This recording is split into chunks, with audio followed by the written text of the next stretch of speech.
दोस्तों, ईरान के साथ बातचीत के बीच में ही आज अमेरिका ने ईरान पर हमले की तैयारी कर ली। अमेरिकी चैनल CNN और अमेरिका के नंबर 1 अखबार न्यूयॉर्क टाइम्स के मुताबिक अमेरिकी मिलिट्री जल्द ईरान पर स्ट्राइक करने जा रही है और यह स्ट्राइक यानी हमला इसी शनिवार को हो सकता है।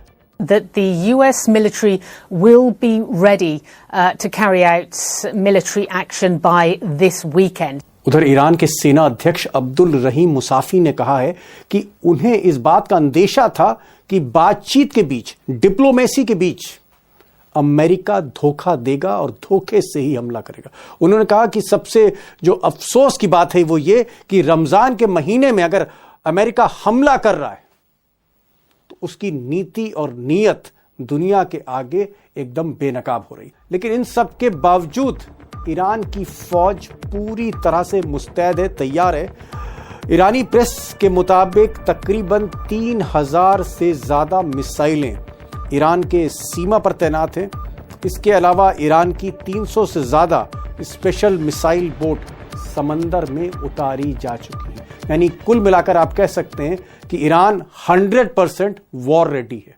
अब दोस्तों, जो बड़ा सवाल है वो ये है कि अगर ट्रंप को हमला ही करना था, स्ट्राइक ही करनी थी, तो फिर वो पिछले 15-20 दिन से ईरान को बातचीत में क्यों एंगेज कर रहे थे? क्यों न्यूक्लियर डील की बात हो रही थी? क्यों पहले राउंड की बातचीत ओमान में हुई, उसके बाद स्विट्जरलैंड के जिनेवा में बातचीत हुई, तीसरी बातचीत 2 हफ्ते बाद होनी है? अगर ट्रंप बातचीत ही करना चाहते थे तो फिर हमले की बात अचानक क्यों आई? अब अमेरिकी जानकारों का कहना है कि दरअसल ट्रंप टाइम बाय कर रहे थे, इसलिए ईरान को एंगेज कर रहे थे। अब ईरान ने तीसरे राउंड की बातचीत के लिए 2 हफ्ते 2 वीक्स मांगे, 14-15 दिन मांगे हैं। इसका मतलब 5 मार्च को ईरान अपने जवाब के साथ तैयार होगा। सवाल इस बात का है कि ट्रंप, जैसा कि अमेरिकन मीडिया कह रही, अभी स्ट्राइक कर देंगे या फिर वो 10-15 दिन रुकेंगे तीसरे राउंड की बातचीत के लिए। डिसाइड ट्रंप को ही करना है। अब ट्रंप ने एक और चालाकी की है। उन्होंने इस बार, या यूं कहें पिछले 10-15 दिनों में, जो अपने फाइटर जेट्स हैं, मिलिट्री इक्विपमेंट्स हैं, इनको मिडिल ईस्ट के जो एयरबेस है वहां से शिफ्ट करके यूरोप में इन फाइटर जेट्स को पार्क किया। यानी वो इस बार अगर जंग लड़ते हैं तो अरब देशों का एयरबेस इस्तेमाल नहीं करेंगे। सऊदी अरब, कतर, बहरीन या ओमान के एयरबेस इस्तेमाल नहीं करेंगे, बल्कि अमेरिका के जितने फाइटर जेट्स हैं वो पुर्तगाल, स्पेन, इटली, ग्रीस, साइप्रस यहां पर पार्क हो रहे हैं। यानी इस बार ईरान पर हमला होगा तो यूरोप के एयरबेस अमेरिका इस्तेमाल करेगा। ये एक स्ट्रैटेजी शिफ्ट है ट्रंप का पिछले कुछ दिनों में। अब अमेरिकन मीडिया का यह भी कहना है कि दरअसल ट्रंप 19 फरवरी से पहले अटैक नहीं करना चाहते थे। 19 फरवरी को, यानी आज, गाजा पीस बोर्ड की बैठक है और इस बैठक में ट्रंप कई मुस्लिम देशों के साथ गाजा पीस प्रोजेक्ट पर काम कर रहे हैं। यानी फिलिस्तीन और इजराइल के बीच जो सबसे बड़ा विवाद है उसको सुलझाना चाहते हैं। अब ये भी कुछ लोग कह रहे हैं कि एक नाटक है, एक थिएटर है। दरअसल 19 फरवरी के बाद ही ट्रंप ईरान पर हमले की तारीख, ईरान पर हमले का समय तय करेंगे। अब दोस्तों, जो सबसे बड़ा सवाल है वो ये है कि अगर ट्रंप अटैक करते हैं, स्ट्राइक करते हैं ईरान पर और ईरान इसका मुंह तोड़ जवाब देता है, तो क्या ये जो जंग है पिछले बरस की तरह 10-12 दिन चलेगी या जंग इस बार लंबी खिंचेगी? महीना, 2 महीना या और लंबी जंग ये खिंच सकती है। दूसरी बड़ी बात यह है कि जो अमेरिका के अलाइज हैं, खासकर सऊदी अरब, यूनाइटेड अरब एमिरेट्स, UAE या फिर कतर या फिर कुवैत, इस तरह के जो अरब मुल्क हैं जहां बादशाहत है, ये इस जंग में अमेरिका के साथ जाएंगे या ईरान के सपोर्ट में आएंगे, एक इस्लामिक सॉलिडारिटी के सपोर्ट में आएंगे। जिस तरह के संकेत अली खामनाई ने दिए कि इस बार ये जंग सिर्फ ईरान नहीं लड़ेगा बल्कि ये रीजनल वॉर होगी। और तीसरी बड़ी बात, क्या चाइना और रशिया, जो पूरी तरह से मिलिट्री बैकअप दे रहे हैं ईरान को, क्या चाइना और रशिया इनडायरेक्टली इस वॉर में एंगेज रहेंगे या फ्रंट पर भी आएंगे? अभी बहुत से ऐसे सवाल हैं जहां ये अंदेशा खटकता रहता है कि कहीं ये जंग ज्यादा दिन चली तो कहीं तीसरा विश्व युद्ध ना छिड़ जाए। अब इसी तरह के सवाल मैंने आज अमरीश मिश्रा से किए। वो एक वॉर हिस्टोरियन ही नहीं, ईरान और इजराइल के एक्सपर्ट भी हैं। बहुत सी अंदर की जानकारी आज अमरीश मिश्रा ने दी है। अमरीश जी, पहले तो ये कहा जा रहा था कि जो ट्रंप हैं उनको बातचीत पर भरोसा है, वो डिप्लोमेसी करना चाहते हैं, वॉर पे जाना नहीं चाहते। और पहले राउंड की बातचीत हुई, फिर दूसरे राउंड की बातचीत हुई, फिर तीसरे राउंड की बातचीत होनी थी ईरान और अमेरिका के बीच में। ये अचानक जंग शुरू होने की बात कैसे आ गई कि शनिवार से जंग शुरू हो सकती? अमेरिका ने एकदम से ये पैतरा कैसे बदल लिया? दीपक जी, देखिए, ट्रंप को मेरे ख्याल से शुरू से ही ये विश्वास नहीं था कि बातचीत कहीं जाएगी, और वो पूरा टाइम बाय कर रहे थे। आप पूरा पैटर्न देखिए, बात हो रही थी 15 जनवरी के आसपास स्ट्राइक करने की, लेकिन ईरान को स्ट्राइक करना, ईरान कोई वेनेजुएला नहीं है, कोई इराक नहीं है, उसको स्ट्राइक करने का मतलब था बड़ा सैन्य जमावड़ा, और वो पूरा एक महीने में इधर पूरा हुआ।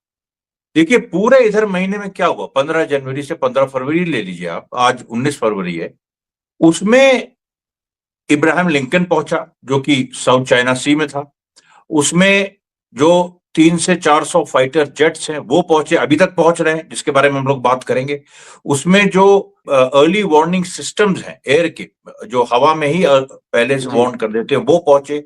रडार जैमिंग सिस्टम्स पहुंचे, और स्ट्रेटो टैंकर्स पहुंचे जो एयर टू एयर रिफ्यूलिंग कर देते हैं। बहुत बड़ा इंतजाम मतलब आप कह रहे हैं एक महीने के बीच तैयारी चल रही थी? पूरी तैयारी चल रही थी, एक एक दिन, एक एक पल तैयारी चल रही थी। दुनिया को चाहे कुछ भी बताया जा रहा था, दूसरी चीज, लेकिन एक एक पल तैयारी चल रही थी, इधर से भी उधर से भी। नहीं तो आप क्या कहना चाह रहे हैं कि ट्रंप सिर्फ बात जो कर रहे थे, बातचीत का नाटक कर रहे थे? दरअसल इस एक महीने के पीरियड में उन्होंने ईरान की नाकेबंदी करने के लिए उनको वक्त चाहिए था, और अब वो वक्त आ गया है जब उनकी नाकेबंदी पूरी हो चुकी है। देखिए दीपक जी, ये तो एक बात है कि वो वक्त आ गया है जब उनकी नाकेबंदी पूरी हो चुकी है, लेकिन जो इरादा है वो ट्रंप नेतन्याहू ने जनवरी से बनाया हुआ। जब से वो प्रोटेस्ट हुए और उसके बाद वो सफल नहीं हुए, तब उन्होंने सोचा कि अब अगर ये भी हम मौका हाथ से जाने देंगे, तब फिर ये रिजीम आने वाले 10-20 साल तक इसको कोई छू नहीं सकता है। तो उन्होंने तभी फैसला कर लिया था। बस सवाल ये था कि एसेट्स जो हैं सारे कैसे जमा किए जाएं। अच्छा, दूसरी तरफ ईरान ने भी ये समझ लिया कि ये लोग हमको छोड़ेंगे नहीं, रिजीम चेंज ये करा के मानेंगे, क्योंकि ये हर तरह की कोशिश करेंगे। इन्होंने प्रोटेस्ट करा लिए, उसके पहले हमले भी किए थे। तो इसलिए इमाम खामने की शुरू से ये लाइन थी कि जंग होनी है। अब लेकिन उसमें एक डिप्लोमेसी को एक चांस देना, एक ये देना, ये पॉलिटिकल पोस्चरिंग होती, तो वो उन्होंने अपने लोगों से करवाया। लेकिन दोनों ही तरफ से, ट्रंप, नेतन्याहू और इमाम खामने, जो तीन प्रिंसिपल एक्टर्स हैं, they were very clear in their mind that war is inevitable. मतलब आप कह रहे हैं कि इमाम खामनाई, उनको भी इस बात का इल्म था कि ये जो बातचीत है इसका कोई मतलब नहीं है, सिर्फ दुनिया को दिखाने के लिए बातचीत हो रही है कि हम भाई डिप्लोमेसी के रास्ते पर चलना चाहते हैं, वॉर हमारा पहला ऑप्शन नहीं है। और यही बात ट्रंप को भी पता थी, यही बात नेतन्याहू को भी पता थी कि बातचीत से कोई हल नहीं निकलेगा, क्योंकि बहुत ही सैद्धांतिक मतभेद हैं ईरान और अमेरिका के बीच में, ईरान और इजराइल के बीच में। ऐसे मतभेद जो शायद आज नहीं 10 साल बाद भी जिन पर कहीं पर कोई एक राय नहीं बन पाएगी। तो आपका ये कहना है कि दोनों तरफ से तैयारी हो रही थी। और ये क्या बात सही है कि ईरान ने भी 3000 से ज्यादा हाइपरसोनिक मिसाइल्स अपने बॉर्डर पे तैनात कर दी? क्या ये भी आपको खबर मिलिट्री सूत्रों से मिल रही है ईरान से? आपके जो वहां पर सोर्सेज हैं, तमाम पत्रकार हैं, क्या वो आपको बता रहे हैं तेहरान से कि बहुत जबरदस्त तैयारी है आर्मी की, एयरफोर्स की, नेवी की, ईरान की? देखिए दीपक, ये जो तैयारी की बात जो आप कह रहे हैं, वो तैयारी तो इस लेवल की है कि आप सोचिए, जो स्टेट्स ऑफ हुर्मुज हैं, यानी ईरान का मैप अगर आप देखिए, और इधर गल्फ ऑफ ओमान है, तो वो पूरा ऐसे एक नोक की तरह वो पार आ रहा है। और ये स्टेट्स ऑफ हुर्मुज है। स्टेट ऑफ हुर्मुज के एक तरफ इब्राहिम लिंकन है क्योंकि गल्फ ऑफ ओमान है, और दूसरी तरफ वहां पर पर्शियन गल्फ है, जहां से अरब देशों का तेल निकलता है। अब दोनों जगह दोनों जगह जो ईरान ने घेराबंदी की थी, उधर पर्शियन गल्फ में जो 3 आइलैंड्स हैं उनको पूरा फोर्टिफाई किया इस पूरे बीच में। उसके बाद अपनी जो न्यूक्लियर फैसिलिटीज हैं परचिन में, नतांज में, इस्फहान में, बुशहर में, उनको इतना नीचे गाड़ दिया कि B2 बॉम्बर्स वहां पहुंच नहीं सकते। और 3000 मिसाइल्स की जो बात है उसमें तो ये है कि ईरान ने इसी एक महीने में कम से कम 2 और वेरिएंट पैदा किए मिसाइल्स के, जिसके बारे में अभी किसी को कुछ पता नहीं है कि उसकी रेंज क्या है, वो मार सकती है। और जो हमको बताया गया है वो ये बताया गया है कि एक उनके पास हथियार है, एक मिसाइल है जिसके कोऑर्डिनेट्स, यानी वो खैबर शिकनी है लेकिन उसका एक वेरिएशन है, उसमें इजराइल के कोऑर्डिनेट्स बकायदा उसको फीड इन किया हुआ है कि वो चलेगी तो इजराइली को ही मारेगी वो, और कहीं वो जाएगी नहीं, इस तरीके की। और दूसरी तरफ इब्राहिम लिंकन पर सीधा निशाना है। क्या एक चीज में क्योंकि आप मिलिट्री हिस्टोरियन हैं और आपने ईरान के कई दौरे किए, वहाँ के मिलिट्री एक्सपर्ट से आप मिले हैं, ये जो सबसे बड़ा जंगी जहाज है USS अब्राहम लिंकन, जो इस वक्त ओमान के समंदर पे पोजीशन जिसने ले रखी है और जहाँ पर तमाम एयरक्राफ्ट उतरते हैं, टेक ऑफ करते हैं इस शिप से, क्या इस शिप को ईरान की मिसाइल डुबो सकती हैं? क्योंकि ये तो जैसे एक शहर है उस तरह का, इतना बड़ा है जैसे छोटा सा कोई कस्बा हो। ये जो जहाज है, 25,000 सैनिक इस जहाज में हमेशा काम करते रहते हैं।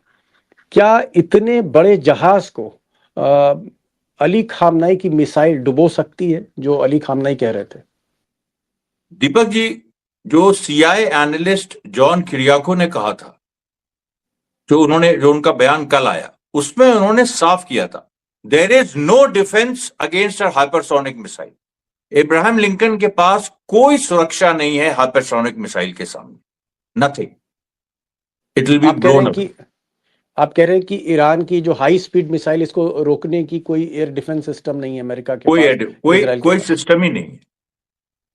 Ibrahim Lincoln is a sitting duck. Okay, मैं एक चीज और जानना चाह रहा हूं, क्या आपको लगता है कि ये अगर जंग होती है, जिस तरह के संकेत आज मिल रहे हैं, ये 10-12 दिन तक चलेगी, ये लंबी खिंच सकती है, महीने 2 महीने, और क्या अल्टीमेटली इस जंग में कुछ और मुल्क भी शामिल होंगे?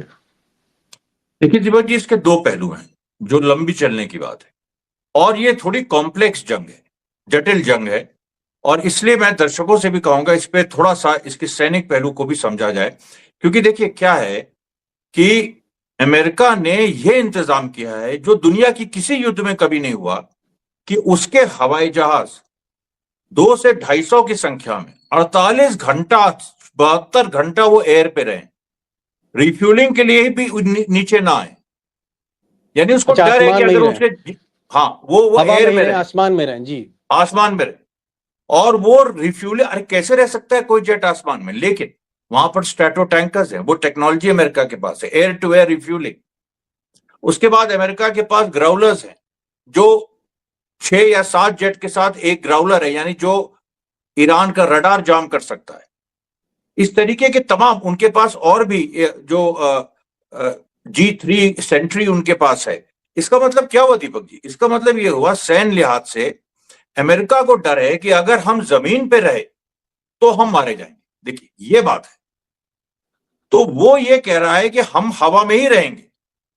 सोचिए कितनी, ये कभी कभी वॉर में नहीं हुआ ना, आई एम माई सेल्फ, मतलब मैं उसको देख के समझ के मैं समझ रहा हूं ये क्या है। तो इसका मतलब ये है कि अमेरिका और इजराइल मन बना चुके हैं कि बहुत सारी चीजों को सैक्रिफाइस करना है। ओके, ये यूनिक चीज जानना चाहूंगा अमरीश जी, एक और बड़ा सवाल है। क्या आपको लगता है कि ये जो जंग आप बता रहे हैं हो सकती है, और आज संकेत इसके सामने आ रहे हैं, क्या अमेरिका जो उसके मिडिल ईस्ट में जो एयर बेस हैं, जैसे सऊदी अरब में एयर बेस है, उसका मिलिट्री एयर बेस कतर में है, जॉर्डन में है, बहरीन में है, UAE में है, ओमान में, तो क्या अमेरिका अरब मुल्कों में जो उसके एयर बेस हैं वहाँ से टेक ऑफ करेगा, या फिर यूरोप की जो कंट्रीज हैं जो लगी हुई हैं मेडिटेरियन सी से, जैसे पुर्तगाल है, स्पेन है, ग्रीस है, इटली है, यहाँ से अटैक करेगा अपने विमानों से? विमान टेक ऑफ कहाँ से करेंगे? देखिए विमान ज्यादातर मुझे लगता है वो यूरोपियन बेसिस से करेंगे, क्योंकि रमजान का महीना है और अरब देशों को, मुस्लिम देशों को अभी अमेरिका इसमें, और वो भी सब मना कर चुके हैं, तो इसलिए जोर जबरदस्ती अगर ट्रंप उनके साथ भी करेगा तो इस समय उल्टा पड़ जाएगा। अभी वो इसीलिए उसने विकल्प ढूंढा है, और आप देखिए तो स्पेन, पोर्चुगल, जर्मनी का रैमस्टाइन बेस, यूके का लैकेनहीथ बेस, यूके तक में, यूके बहुत दूर नहीं है, यूके से भी कवर हो सकता है। अच्छा, इधर आ जाइए, ग्रीस है, क्रीट, जी, क्रीट, साइप्रस, डिको गार्शिया, बल्गेरिया, और भी ईस्ट, अगर वो चाहे तो ईस्ट यूरोप में और भी अमेरिकन बेसेस हैं, वहां से भी हमला, रोमेनिया में है, बहुत सारी जगह, वहां से भी हम वो हमला कर सकता है। और एक महीने में जो हुआ है वो ये भी हुआ है कि जो पहले प्लानिंग थी कि मिडिल ईस्ट से हम हमला करेंगे, मिडिल ईस्ट के बेसिस से, उसको पूरा बदलना पड़ा, और इन लोगों को नया घेरा बनाना पड़ा। एक बड़ी बात अमरीश जी कह रहे हैं दोस्तों, ये कह रहे हैं कि पहले तो तैयारी मिडिल ईस्ट से ही थी कि हम जॉर्डन से हमला करेंगे, हम कतर से हमला करेंगे, लेकिन जिस तरह से सऊदी अरब के बादशाह, उनके सुल्तान, उन्होंने बार बार ये कहा कि नहीं, हम ईरान के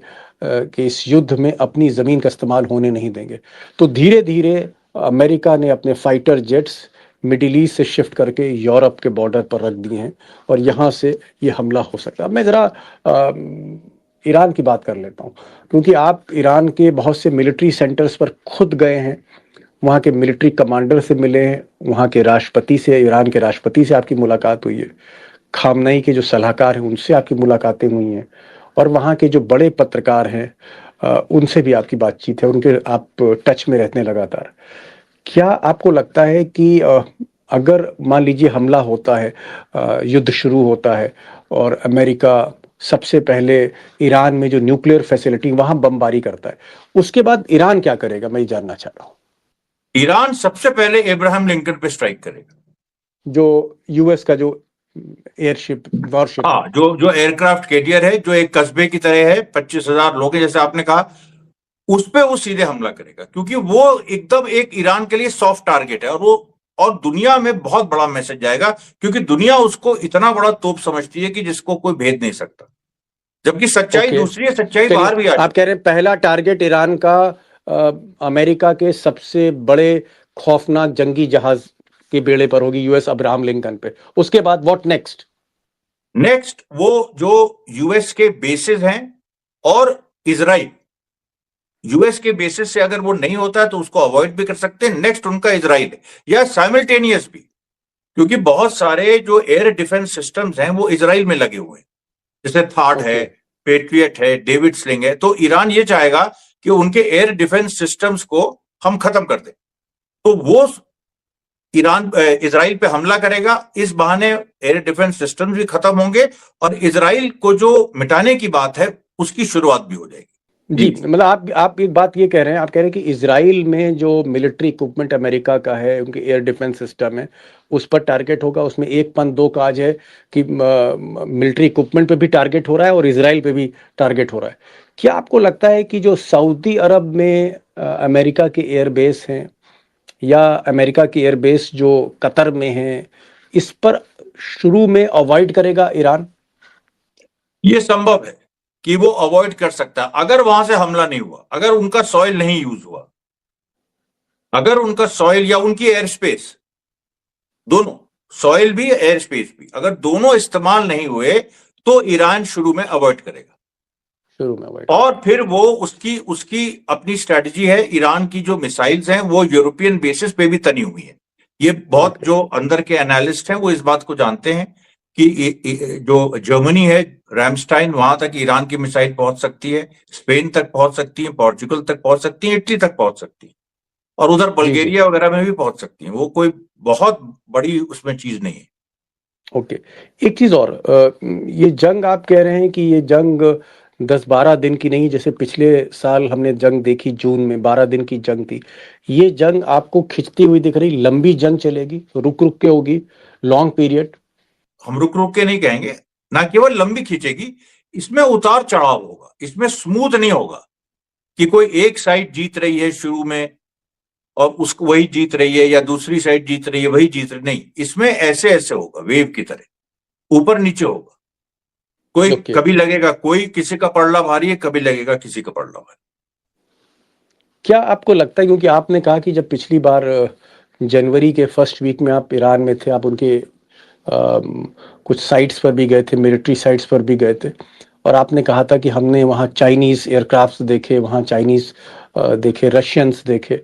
तो क्या अभी भी चाइना की आर्मी के जो टेक्नीशियंस हैं या जो टेक्निकल एक्सपर्ट्स रशिया के, ये अभी भी ईरान में हैं, नंबर एक? और नंबर दो, क्या चाइना और ईरान बैकअप के अलावा सामने भी आ सकता है युद्ध में? देखिए, रशिया तो ऑलरेडी है वहां, अभी नेवल एक्सरसाइजेस चल रही हैं। तो अभी अगर हमला हुआ, जैसे सैटरडे तक की जो बात हो रही है कि सैटरडे तक हमला हो सकता है, तो उसमें तो रशिया, मेरे ख्याल से उसको किसी न किसी रूप में इन्वॉल्व होना पड़ेगा, नहीं तो वो कैसे इस समय पीछे जाएगा, ये एक बहुत बड़ा सवाल है। और इसको मेरे ख्याल से ट्रंप ने, या तो ट्रंप जानबूझ के ये कर रहे हैं, नहीं तो वो एक दो दिन रुक के करेंगे। चाइना की जो बात है, चाइना में देखिए, चाइना ने साइबर अपनी पूरी मदद, चाइना का सबसे बड़ा कंट्रीब्यूशन साइबर है और साइबर और इलेक्ट्रॉनिक। डेटा। हाँ, डेटा, और उनके दूसरी मैंने इजराइल और अमेरिका के सिस्टम्स को हैक कर देना, या जो एयरबॉर्न उनके पास जो इलेक्ट्रॉनिक वॉरफेयर के एयरक्राफ्ट हैं, जो इलेक्ट्रॉनिक वॉरफेयर करते हैं, उनको जाम कर देना। क्योंकि अमेरिका के पास फ्लाइंग रडार्स हैं, यानी आप नीचे अगर आपने रडार नष्ट कर दिया, तब भी उनके पास हवाई जहाज हैं जिनमें रडार फिट है। तो वो जो सारी चीजें हैं, वो चाइना उनको संभालेगा, उनको डिसेबल कर सकता है, उसको। तो ये एक लड़ाई चलेगी सामने, एक लड़ाई चलेगी तो किसी को दिखाई नहीं पड़ेगी। ओके। एक आखिरी सवाल आपसे मैं पूछना चाहूंगा, क्या आपको लगता है कि अगर ये युद्ध लंबा खिंच गया, ईश्वर ना करे लंबा खींचे, लेकिन अगर ये युद्ध लंबा खिंचता है तो it can head for a third world war? क्या फिर तीसरे विश्व युद्ध जैसी बात भी हो सकती है? क्योंकि अमेरिकन मीडिया बार बार लिख रही है कि ये जो जंग है, अगर ये आगे बढ़ी तो ये फिर थर्ड वर्ल्ड वॉर की तरफ बढ़ जाएगी। मैं तो यही मानता हूं कि ये थर्ड वर्ल्ड वॉर की तरफ बढ़ेगी। अब थर्ड वर्ल्ड वॉर होगी कि नहीं वो अलग सवाल है, लेकिन सारी परिस्थितियां क्रिएट हो जाएंगी थर्ड वर्ल्ड वॉर की। क्योंकि रशिया चाइना के आने का मतलब ही ये हो गया कि ये एक तरीके से इसमें कई देश इन्वॉल्व हो गए। उसके बाद यूरोप भी अमेरिका के साथ जाएगा, और जो बाकी ग्लोबल साउथ के देश हैं, खासतौर पर जो मुस्लिम देश हैं, वो ईरान के साथ जाएंगे। अच्छा, ये भी हो सकता है कि जब ये वॉर शुरू हो तो जो ग्राउंड पे फोर्सेज हैं, जो ईरान के बाहर, यानी जो रेजिस्टेंस की फोर्सेज हैं, यमन में है, हुतीज हैं, हिजबुल्लाह है, हमास है, ये लोग अपना अलग अटैक लॉन्च करें इजराइल पे। और ये जब अपना अलग अटैक लॉन्च करेंगे तो सिनेरियो आपको दिख रहा है, मल्टी अटैक सिनेरियो आपको दिख रहा है, मल्टी अटैक, मल्टी डोमेन होगा, और दायरा बढ़ता जाएगा जंग का, धीरे धीरे दायरा बढ़ता जाएगा। चलिए, दायरा बढ़ता जाएगा जंग का। जंग छोटी नहीं, लंबी है, तैयारियां हैं, और जंग इसलिए होगी क्योंकि अमरीश जी कह रहे हैं कि आज ना सिर्फ न्यूयॉर्क टाइम्स या CNN ने कहा है कि इस वीकेंड से ही जो है जंग शुरू हो सकती है, क्योंकि American army defence headquarters, pentagon ने व्हाइट हाउस से कहा है कि हमारी फौज अब पूरी तरह से तैयार है। अब हम राष्ट्रपति ट्रंप के आदेशों की प्रतीक्षा कर रहे हैं, इंतजार कर रहे हैं। ऐसे में ये जंग सैटरडे को भी शुरू हो सकती है, अगले हफ्ते भी हो सकती है। इस तरह की तैयारियां हैं, और जंग छोटी नहीं, लंबी होगी। 12 दिन की जंग नहीं होगी पिछले साल की तरह। इस बार ये जंग जो है वो लंबी खींचेगी, और हो सकता है कि ये थर्ड वर्ल्ड वॉर की तरफ भी बढ़ जाए। ईश्वर से मैं तो यही चाहूँगा कि ये जंग ना हो, क्योंकि अगर थर्ड वर्ल्ड वॉर की तरफ ये पूरे हालात बढ़ते हैं तो जान माल का बहुत बड़े पैमाने पर जो है नुकसान होगा। और ये जो कत्लो गारत है, ये कहीं ना कहीं दुनिया को बहुत बड़ा एक नुकसान देके जाएगी। अमरीश जी, आप इस प्रोग्राम में आए और आज आपने बहुत सी मिलिट्री की बहुत बारीकियां समझाई, बहुत आसानी से समझाई कि क्या होगा, कैसे होगा, और किस तरह से इस बार अमेरिका ने स्ट्रैटेजी चेंज करी। बजाय मिडिल ईस्ट के बेस से वो यूरोप से अटैक करेगा।